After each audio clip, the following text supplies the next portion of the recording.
A lot of approaches to gender equity involve what we call fixing the women, a deficit model of supplying women with assertiveness training or various mentoring schemes so that they can compete with men for jobs, etc. What we're doing is identifying those institutional barriers to equity right across the university and fixing those.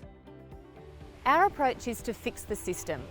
Not try and fix the individuals that work within that system.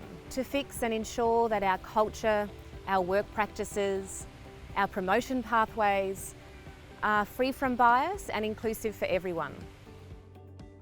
For us, fixing the system starts with recognising where there are differences that don't seem reasonable and addressing the fundamental policies and practices that we think might contribute to those differences. Just by making gender equity the way we do business, business as usual, that's how we fix the system.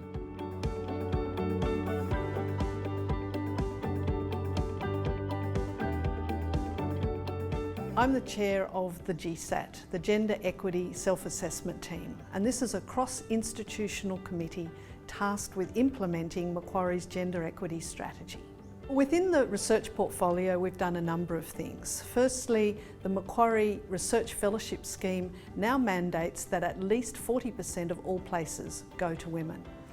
Another initiative that we've brought in over the last couple of years is the Primary Carer Conference Support Scheme that provides funds to academics that want to go and present at conferences so that their family commitments can also be fulfilled. I have, as my colleagues do, an explicit set of KPIs around gender equity. I will not attend panels externally unless 40-40-20 is met.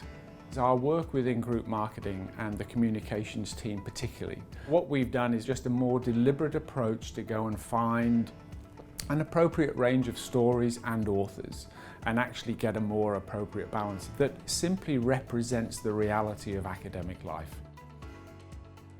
At the start of last year, we had the opportunity to grow our staff by around 10, and I saw immediately the opportunity for a transformative moment. Maybe there was a chance that we could actually significantly increase the ratio of women in the school. We want the very best candidates, male or female, but making sure that we did find fantastic women to be on the list. Making sure that every shortlist had female candidates, making sure that before every interview we would talk about unconscious bias and any issues we felt. So now 25% of our ongoing academic staff are women, so 10 out of 40. Already the place is beginning to change, it's beginning to look and feel different, we're already a better team, but 25% isn't good enough. So my first plan is to make sure that we don't take any steps backwards and we keep moving forward. When it comes to getting the numbers right, the number of men to women, I think promotion has to be one of the priority systems that are selectively biased against women.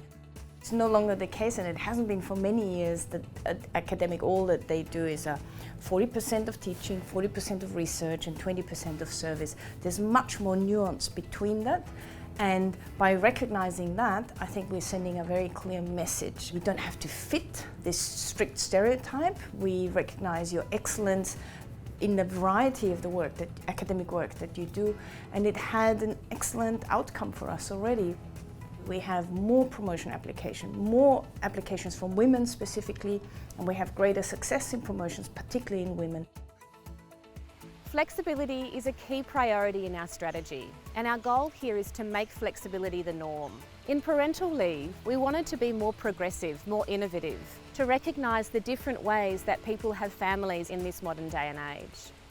And I'm really proud to say that we are the first university that now has surrogacy leave, which provides a paid leave entitlement to those people who act as a surrogate to another family or individual.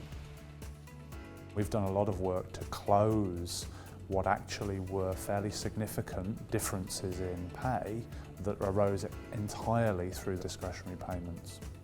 The results of reviewing with an explicit lens to gender equity our loadings, practices and policies have been extraordinary in terms of reducing differences in pay disparities.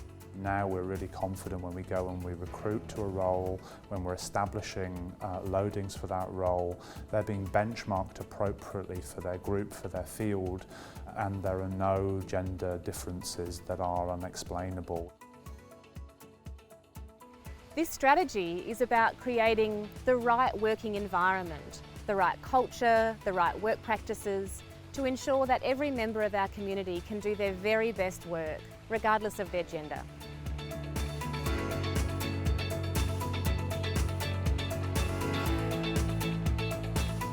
Collectively, we can really create the right environment and the right opportunity for change.